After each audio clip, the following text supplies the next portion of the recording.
wonderful connection for me here in Brussels, actually. I'm from the States, and I live outside of Washington, D.C. part of the time, and I live here part of the time as well. So it's been my pleasure to meet so many really interesting people, because that is part of what I do. It's connecting, just like the Hub does. So I'm interested to hear what we're going to talk about today. Chief Visionary Officer of a company called Global Bridge Productions. And what we do is we provide connections really for people. My byline is connecting beyond boundaries. So in connecting beyond boundaries, that means connecting people who might not know each other, just like the Hub does. And we do that through services like creating conferences, creating small gatherings, a future online community, and products that we're going to be selling. Because my passion is creating space for people to really connect who are visionaries themselves to make a bigger impact on the world.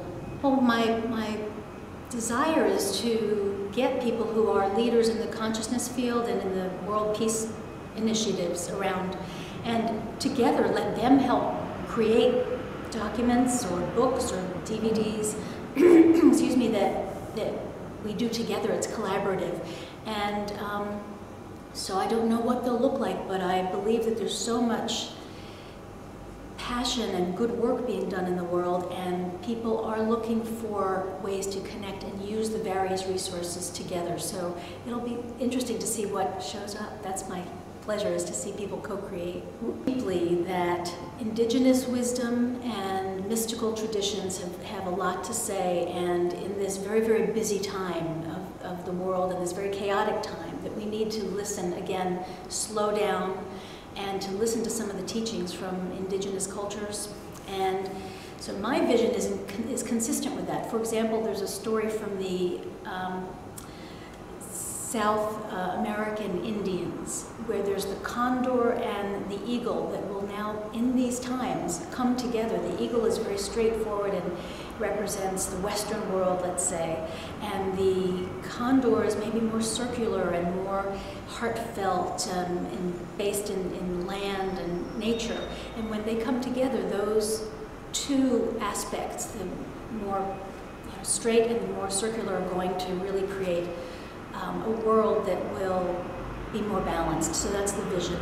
And all my work is really based on that, to be internally and externally more balanced. Is aimed at the leaders in these various fields. I have a lot of contacts, and my mentors and experience with people who are the well-known and the not-so-well-known leaders in the consciousness field again, and those doing work to create more peace in the world. So I'm looking to gather them, because then when we create and co-create and meet together, the work they do will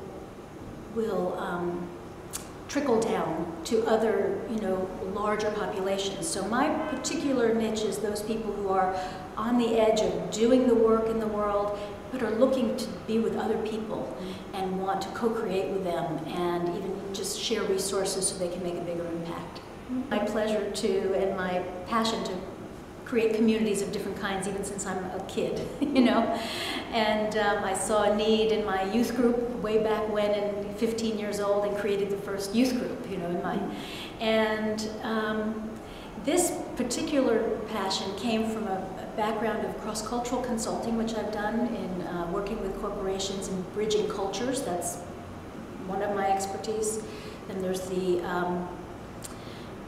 arts and the indigenous wisdom that I've learned, the passion of that, and this particular vision came through a dream, actually.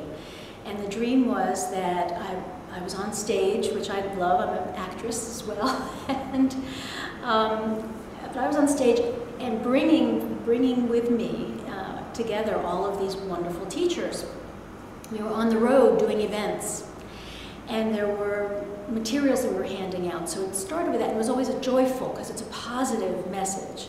So it started with that, and that was about 4 years ago.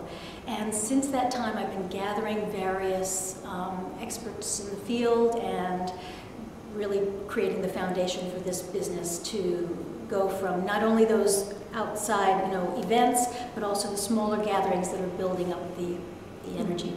Ready to launch stage. I have created last year, I put on an Earth conference, and that was very successful. And then I stepped back a bit to broaden my connections. And here in Europe, that's really been the stage I'm at. I have contacts through many contacts in Brazil and South America, the United States, and my time here in Europe has been to gather more connections, and it's really happening. So now I am, in a few months, going back to the States, so I will be getting an office and actually making it concrete. So I'm at a really good stage at this point. The first, actually not the first, but a very, very important culture for me is the Native American culture. And of course, they're very earth-based. But I do have a fun story. My first connection with an indigenous belief system was something that really woke me up and was my aha and took me on this track that I'm on. Mm-hmm. And I had already been studying and working with corporations and Sony and NEC and bridging cultures. I lived in Japan for 5 years, and during that time definitely knew about world cultures and business cultures. But in Indonesia, I went for 2 weeks and a culture tour, and it was just amazing. Sitting around someone's home, which is in this beautiful compound, with a dear, dear friend, an American friend who was my guide and was my yoga teacher at one point, and she was running this tour. And we were in the middle of a ceremony. A little 3-year-old boy who, it is said, had to have the naughtiness taken out of him because he was the reincarnation of his grandpa, who was a dirty old man. Grandpa used to lift up ladies' skirts and stuff. And we were in the middle of this wonderful ceremony with the shamans coming in with waters from all over the country and all these beautiful smells and flowers and all these things to just help release that naughtiness from this little boy. And I heard that story and other stories that day, and I saw how this was just natural to the people in Indonesia. And at first I thought, you've got to be kidding. But then I realized, well, who says that just Western society has the only answers? But here are these people doing beautiful ceremony and living in a very peaceful way in Indonesia. They're constantly giving offerings with flowers to the gods. And I thought, my mantra then became, who knows, why not?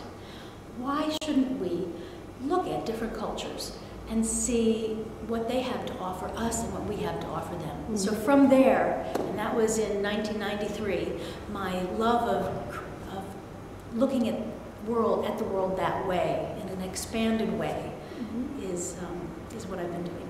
I definitely love being here in Brussels and look forward to connecting with people here for a long, long time. Thanks.